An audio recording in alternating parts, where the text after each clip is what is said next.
Bonjour à tous et bienvenue dans cette partie de la formation. Dans cette partie, nous allons voir quelques cas d'utilisation des objets. Ok. Donc, les objets, c'est comme des variables standards, hein. Donc, vous pouvez, comme là, on stocke les valeurs, ben, on peut les utiliser, hein. On peut les donner à des fonctions, par exemple. Imaginez que nous avons une fonction ici qui s'appelle say hello, par exemple. Ok, say hello, par exemple. Et je suppose que le but de cette fonction, déjà, c'est de prendre en paramètre ici une personne. Donc, on mettra ici personne. Et puis, tout simplement, de saluer la personne. OK? Alors là, je mets personne ici, mais ça n'a rien à voir avec personne que j'ai là. Là, il s'agit d'un paramètre. Je peux mettre papa, je peux mettre maman, je peux mettre object, hein? Object comme ça. OK? Voilà. Et une fois que ça c'est bon, ben, je peux ici à l'intérieur saluer la personne. OK? Alors si je veux saluer directement dans la console, je peux mettre ici object. OK? Object, c'est-à-dire ce que j'ai reçu en paramètre. OK? Object. Et puis je peux tout simplement faire quoi? Ben, allez, je veux saluer la personne. Donc je mets d'abord ici. Si vous voulez, je vais mettre. Allez, on va utiliser plutôt les tildes. Ce sera mieux. OK? On mettra ici hello. Hello. On va mettre le first name de la personne. Donc, je mets ici object. Voilà, object.first name. Voilà. OK? Voilà. Maintenant, il faut toujours faire attention quand vous récupérez des paramètres. Il faut bien tester si vous avez le bon paramètre, hein, voilà.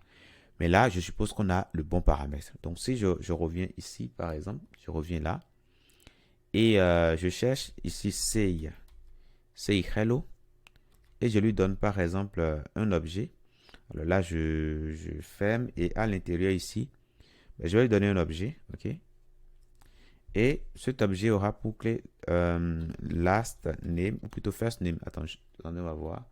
Voilà, c'est plutôt first name, hein. Voilà, donc on va mettre ici first name. First name. On mettra, écoutez, on mettra tout simplement Nicolas.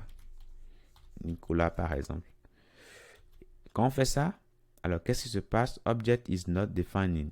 Donc si je reviens ici, voilà, ça dit que oui, effectivement, c'est plutôt, il y a un object, il y a un C ici que j'ai oublié. OK? Voilà. Donc là, c'est mieux comme ça. Donc si je fais ça, ben, ça me salue bien Nicolas. OK? Alors si je fais say hello, je lui mets tout simplement, allez, je mets tout simplement personne. OK? Puis on a déjà un objet personne, hein. Voilà, personne. Là, ça me met say, ça me met hello Tita. Okay, personne 2, voilà, ça me salue bien la personne 2. Donc voilà comment on peut faire les choses. Alors ici, vous comprenez déjà, hein, donc si vous voulez, je peux mettre ici tout simplement personne. L'idée, c'est de mettre des paramètres qui soient proches de ce que vous attendez comme données. Donc là, c'est bon. Maintenant, ce qu'on peut faire également, vous allez voir que l'objet qu'on récupère ici, ben, à l'intérieur de la fonction, on a juste besoin de son first name. Donc ça ne sert à rien de récupérer tout le contenu de l'objet et l'avoir à l'intérieur, puisque de toute façon, on n'en aura besoin que du first name. Donc là, on va parler ici de déstructuration. Donc on va mettre tout simplement des accolades et mettre tout simplement le paramètre dont on a besoin, c'est-à-dire la propriété de l'objet dont on a besoin. On mettra tout simplement first name. Et là, qu'est-ce qui se passe? Qu'est-ce qui va se passer? Lorsqu'on va lui fournir ici un objet en paramètre, ben, il va simplement récupérer de l'objet, il va récupérer la valeur associée à la propriété first name. Et ça stocke ça systématiquement dans une variable first name. Donc ici, vous aurez simplement à mettre ici tout simplement first name. Voilà, donc si je fais ça et que je reviens ici, on tente ici de mettre say personne. Là, ça continue de marcher, hein. Voilà, tout marche correctement. Voilà. Et là, c'est bon, ok? Voilà, donc c'est une écriture plus simplifiée, hein, voilà. Maintenant, on revient là, je vais nettoyer tout ça. On prend personne, ok? Et désormais, on veut supprimer cette propriété-là. Donc, pour le faire, on utilise delete, delete, et on met tout simplement déjà personne point first name. là, ça va supprimer le first name. Là, ça nous retourne true. Ça dit que tout s'est bien passé. OK? Si je refais encore, là, ça me met tout, ça dit tout s'est bien passé. Si je mets personne, par exemple, qu'est-ce qui se passe? Alors, personne.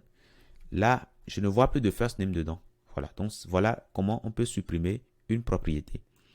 Maintenant, imaginez que je veux copier, par exemple, je veux copier mon tableau, par exemple, pardon, mon objet dans un objet. OK? Donc, je crée ici une variable. Je mets new object et je veux copier dedans personne. Alors, je vais mettre new person. Donc, je peux mettre ici, si je mets ça, je mets personne, qu'est-ce qui va se passer? Bon, le contenu de personne viendra rester ici. Donc, si je tente de voir new person, qu'est-ce qui se passe?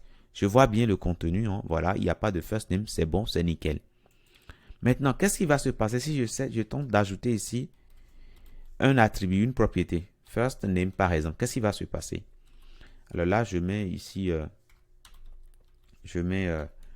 allez, Gattart. Et là, c'est bon. Maintenant, si je regarde new person, qu'est-ce que je vois? Alors, je vais défiler ici. Hein. On voit que désormais, nous avons quoi? Nous avons first name ici qui est Gata, ce qui est tout à fait non parce qu'on l'a assigné ici. Mais si je prends maintenant personne, qu'est-ce qui va se passer? Ben, à l'intérieur, si je défile ici, je vois que j'ai encore le first name ici. Hein. Voilà, j'ai un first name. Le first name que j'ai défini tout à l'heure sur new person est venu se retrouver également dans personne. Ce qui veut dire quoi? Ce qui veut dire que le fait d'assigner un objet à une variable que vous déclarez ne crée pas systématiquement un nouvel objet. OK? Ça ne crée pas un nouvel objet. Ben, tout fait référence au même objet que vous avez. Donc, ce qui veut dire que si vous modifiez ceci, ben, les modifications iront directement vers personne. Puis c'est personne qui est l'objet noyau. OK? Donc, ceci, le new person ici, c'est pas un objet, mais c'est une référence vers l'objet qui existe déjà, qui s'appelle personne. La preuve, lorsqu'on a modifié ceci, ben, ça s'est répercuté directement sur personne. OK? Maintenant, si je fais un delete de personne, point, attention, personne, point last name, par exemple. Là, je prends personne.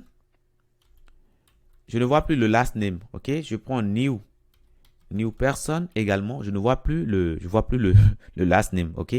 Donc voilà. Maintenant, si vous voulez vraiment copier, ok? Qu'est-ce qu'il faut faire? Alors, nous avons déjà vu comment le faire, hein? Ok, bon, je nettoie tout ça.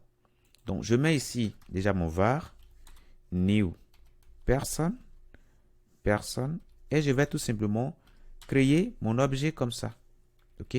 Et à l'intérieur, je vais dire simplement que ben, je veux cloner en personne. Je veux garder tout ce que j'ai à l'intérieur de personne. Alors, si je fais ça, et je regarde new personne ici, j'ai tout simplement l'objet, sauf que ce n'est plus une référence vers l'autre objet, mais c'est vraiment un objet maintenant, ok? Donc, si je tente ici, alors je vais regarder personne. Ici, vous allez voir que c'est les mêmes informations hein, que nous avons.